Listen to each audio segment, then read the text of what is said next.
As I was preparing for this morning's sermon, a number of the commentaries I came across quoted Martin Luther. Martin Luther is the scholar, the priest, the pastor who started what we know as the Reformation back in the 1500s. And he wrote commentaries on most of the books of the Bible. And about the passage that we read today, he said this.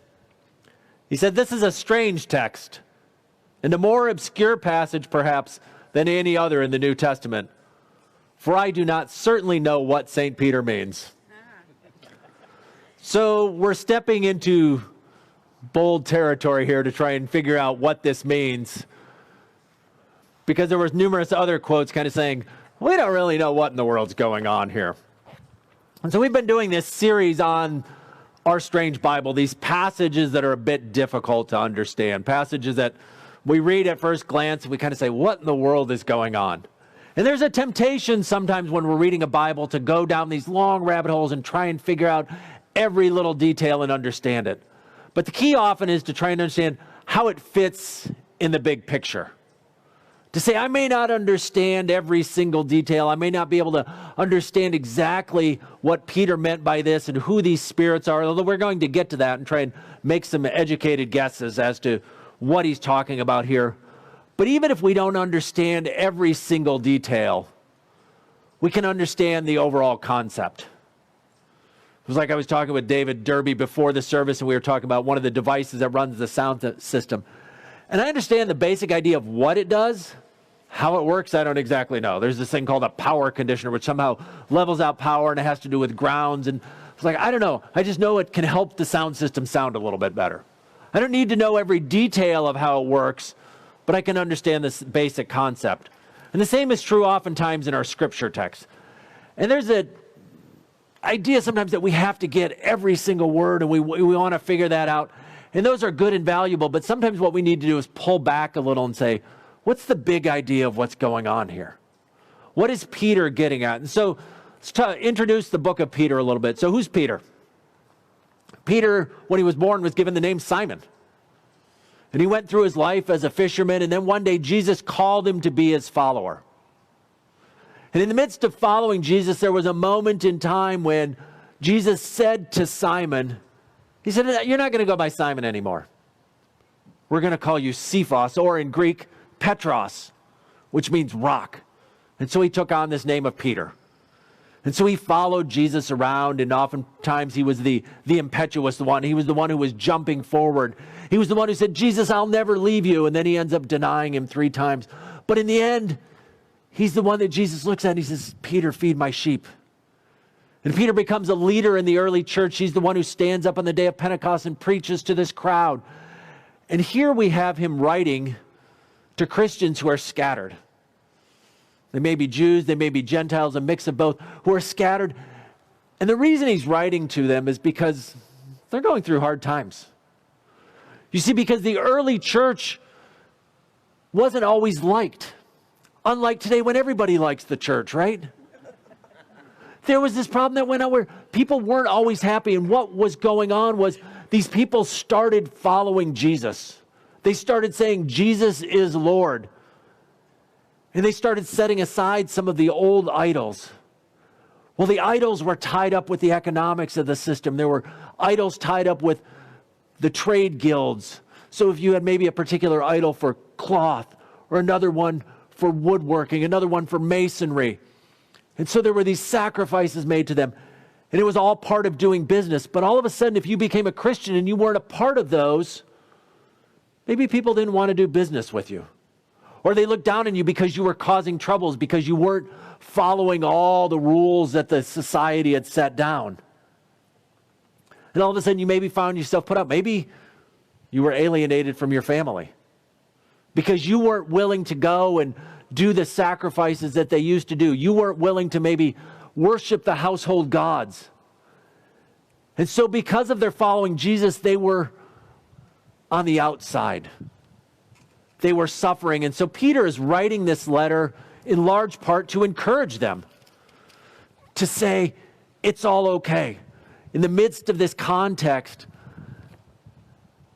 of what's going on. And so that's where we come to this passage. And we pick up, this is 1 Peter chapter 3, beginning at verse 13. And he says, who's going to harm you if you're eager to do good? And he's starting off this argument saying, harm doesn't come from doing good. He says, but even if you should suffer for what is right, you are blessed. In other words, sometimes, even when you're doing the right thing, people won't like you. Sometimes, even when you're doing what you're supposed to do, it might cause troubles for you. And to make his point, he talks about Jesus. Because he says, for it is better if it is God's will to suffer for doing good than for doing evil. For Christ also suffered once for sins. And so what's the point Peter's making? Peter's pointing to this fact that Jesus didn't do anything wrong. Jesus lived a perfect life. He loved people. He loved God with his whole heart, soul, strength, and mind. But even though he did what was right, even though he was innocent, he suffered. He was hanged on a cross. He suffered physical pain, but he also suffered death. And so Peter's drawing a comparison here. He's saying, even when we do the right thing, and none of us even are as good as Jesus. And that's his point when he says, Jesus, the righteous one, suffered for the unrighteous. But he said, even when we do like Jesus, even when we do everything absolutely right, sometimes we suffer because of that. Sometimes the world, the systems of the world cause us to suffer. And so up until this point, we're kind of following along with Peter. We get the point. We get the point, okay, that sometimes when we do good, we can still suffer. And so this is this encouragement, this hope. But then he goes on and he says, for Christ also suffered once for sins, the righteous for the unrighteous, to bring you to God. He was put to death in the body, but made alive in the spirit. And so he's continuing on with this thinking, saying, okay, he, the righteous one, suffered for the unrighteous, and then kind of points to the goal of the cross was what? To bring you to God. And he was put to death in the body. He was put to death, could mean by people. He was put to death by human beings, but he was also put to death in the sense of his physical body died, but he was made alive in the Spirit, or made alive by the power of the Spirit. And so at this point, you're tracking along, saying, okay, I got it. We're all doing good. And then Peter throws this little loop in there. And you're tracking, and you say, and then he says, after being made alive, he went and made proclamation to the imprisoned spirits. You go, wait a minute. To who? To those who were disobedient long ago when God waited patiently in the days of Noah. And that's where we stop and say, okay, you lost me, Peter. Have you ever had those kind of conversations where you're tracking, you're following along with somebody, and then all of a sudden you feel like they're gone off somewhere else? It's like that movie Up. Squirrel, just off, we're over here. All of a sudden, there's this other conversation. But if you start to unwind what Peter's doing, you can track where he's following. I know I have those conversations sometimes where somebody says something and then they're on to a different topic. And then afterwards I say, oh, I see how they got from here to there. Sometimes I don't see how they got from here to there. And that's the way that's how my mind works, because all of a sudden sometimes it's this random thought pops in and you're like, oh, and there's a connection and nobody else can make that connection, but you made the connection. And so Peter's making a connection here. And he's saying after being made alive, he went and made proclamation to the imprisoned spirits. And so here's where we start to ask the question, who is he talking about? And there's really kind of 5 questions. And maybe when you were in elementary school, you kind of learned these 5 questions, the 5 W's. What? Who, what, when, where, why, right? And sometimes how, but we're not going to worry about the how. So who, what, when, where, why? So who are these imprisoned spirits that he's talking to? Who did Jesus go and preach to? There's a number of different ideas out there, and that's kind of what Martin Luther was getting at when he was saying, I don't really know what St. Peter was talking about. Because people down through the ages have had different ideas. Some think that what Peter was talking about was the Old Testament saints who hadn't yet known the good news. And so they were waiting for the expectation of good news. Some think that maybe it was evil people from the days of Noah. But it doesn't seem to be talking about people. This language of imprisoned spirits and doesn't ever fit anywhere else in the New Testament, that language of dead people being in prison. that their spirits are in prison. And so the language doesn't seem to fit that. But there are a couple other passages in the Bible that give us some hints. So in 2 Peter, also written by Peter, the 2 Peter, this other letter that he writes, he says this, "For if God did not spare angels when they sinned," this is 2 Peter 2, verse 4, "For if God did not spare angels when they sinned, but sent them to hell, putting them in chains of darkness to be held for judgment." Or in Jude chapter 6, where it says, "And the angels who did not keep their positions of authority, but abandoned their proper dwelling, these he kept in darkness, bound with everlasting chains for judgment on the great day." So there's these other biblical verses, these scriptures that point to the idea of at some point in time when the angels rebelled or did something wrong, they were placed in a prison. They were placed in the sense of judgment.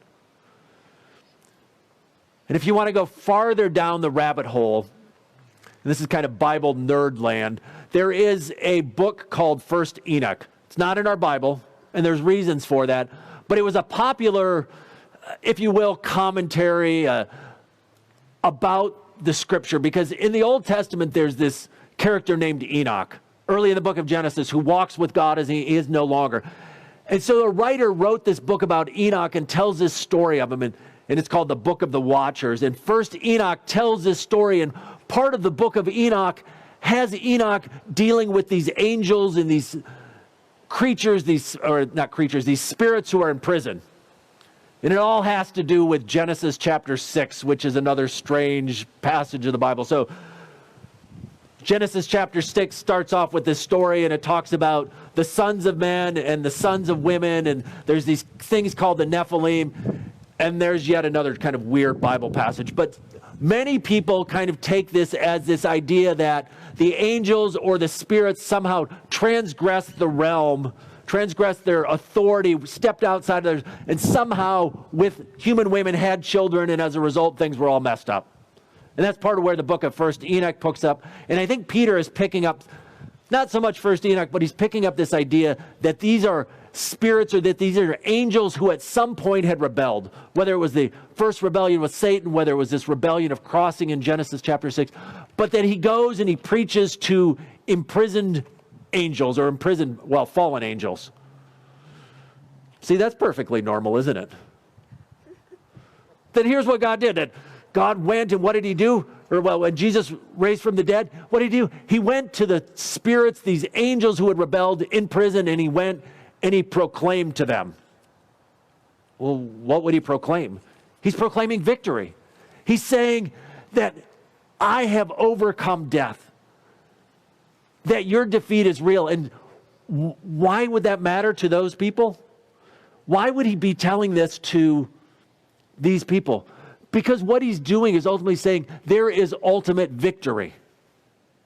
There is ultimate victory. That in the same way that even the spiritual forces of evil, which may still be behind what's going on in the world today, they have suffered defeat, they're in prison, and Jesus has overcome them.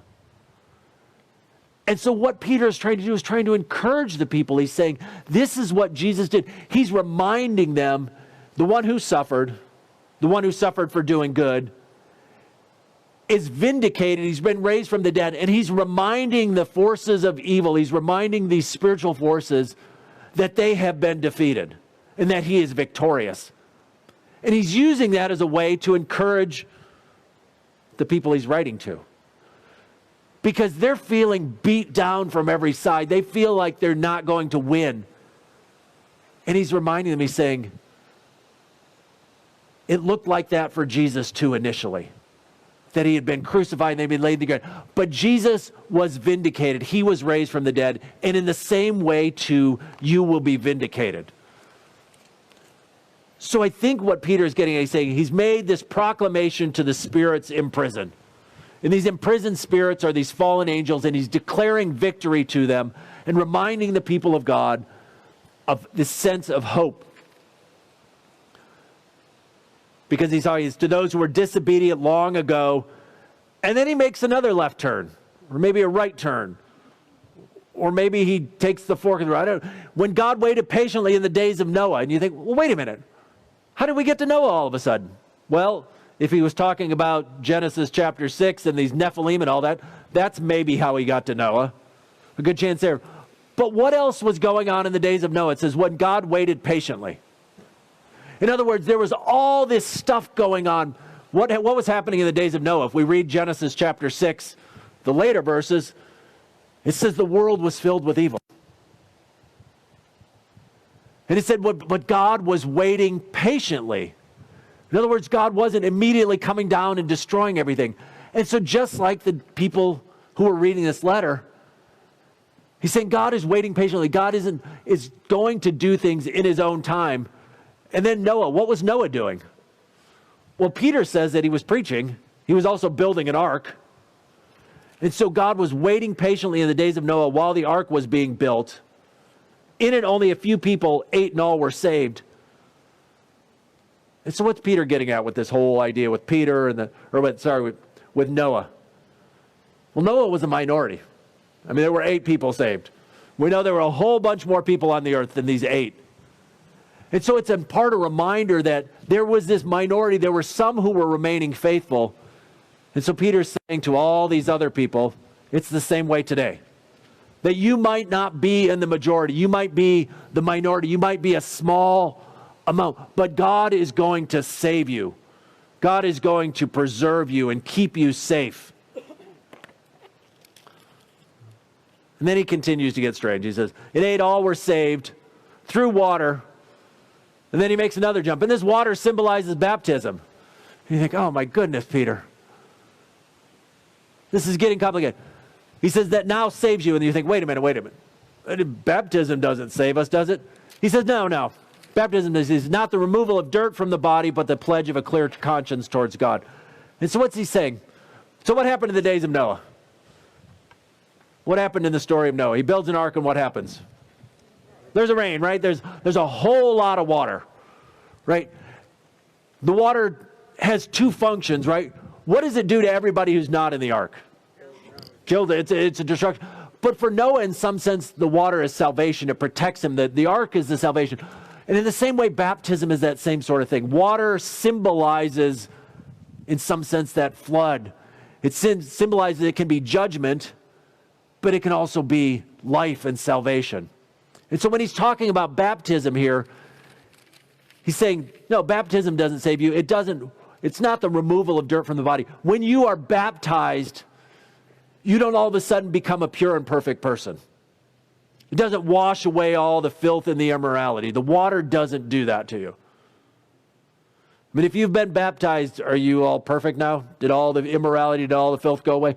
He says, no, what is baptism? He says, but a pledge. He says, the pledge of a clear conscience towards God. So baptism becomes this sense of, it's a dependence on who God is. It's a dependence on the resurrection. So Peter weaves kind of this complicated argument. He jumps from thing to thing to thing. He starts off, he says, first of all, he says, do what is right. That's the consistent call of this letter of Peter. He says, you need to live holy lives. And then he makes the point, even when you live a holy life, even when you do exactly what God wants you to do, sometimes you're going to suffer because of that. The world around you is going to persecute you. He says you ought to expect that. And he said, Jesus in the same way even suffered. Jesus had that same problem. He was perfectly righteous and he suffered. But what happened to Jesus? Jesus was buried, but then he was raised again. So God vindicated him. God said, you remained righteous in spite of the persecution and suffering. And when you were raised, you went and announced your victory even to those who were in rebellion. You announced his victory to them. Then he links that. He says, and just like in the days of Noah, you might be in the minority. There might not be a whole lot of people around you who are doing what is right, but you need to stay and do what is right. And then he makes another link. He says, and baptism is about this dependence on God. And so it all turns back, like most of the Bible does, it all turns back to Jesus. Saying Jesus is our example. Jesus is the one that we depend on. And so it's a reminder to us as we think about this kind of strange passage. I think Martin Luther, when he says, oh, I don't certainly know what St. Peter means. I think what he meant was you can't work out all those little details, but you can work out the big picture, that the point Peter is making is that sometimes we're a minority like Noah. In fact, a recent survey from Gallup just said, for the first time in the United States, in terms of when they've been doing surveys, less than 50% of the population identifies as churchgoers. So less than 50%. So we're in the minority in that way. And it's always been true. Because we know that there are, when doing surveys, but there's this sense that we're in the minority. Following Jesus makes us in the minority. And so we do that. He says, but it's a word of encouragement. And it's a word that we may suffer for doing good. Now, if we were to look at the whole book of 1 Peter, Peter's point is, you suffer for doing what is right and what is good. And there's also sometimes the suffering that the church endures for being a jerk. And those are two different things. Every time you suffer and somebody does something wrong to you, you can't just say, well, I'm just suffering for doing what is right. And so we can take an extreme example. There's a church called Westboro Baptist Church, and they're still around. And they are famous for a lot of things, and one of the things is protesting. And they would go sometimes often to the funerals of LGBTQ people and hold up giant signs that say things like God hates fags and stuff. Okay. And sometimes people yelled at them and persecuted them. That's not what Peter's talking about here. It's not about, that's not suffering for doing good. That's suffering for being a jerk. And it's the same way for us. Sometimes we think, just because you have the fish sticker on your car doesn't mean you get to cut off whoever you want. Or that you get the best parking place. That's not a privileged parking sign. And so suffering for doing good is the point that Peter is making. He says, even if you should suffer for what is right, you are blessed. And so it's about suffering for what is doing what is good. And so in the world that we live in today, he's saying there are going to be times where when you do what is right, even when you do everything right, even when you love people the way you're supposed to, sometimes you will be mistreated. Sometimes you will be looked down on. Sometimes it may affect your job. Sometimes it may affect your family relationships. It may affect something. But he's reminding and saying, pay attention to Jesus and continue to follow him, because in the end, you will be vindicated. Just as Jesus was raised and just as Jesus was declared righteous in the end, you too will be vindicated. And kind of a side note on that is to think, if we are never marginalized, if you never feel like you're on the outside, if you never feel like you don't fit in, then maybe you have to ask yourselves, am I a little too much like the world around me? If you think, everybody likes me, nobody ever says anything about the way I follow Jesus, then you might have to stop and say, maybe they don't know. Or maybe I'm too much like them.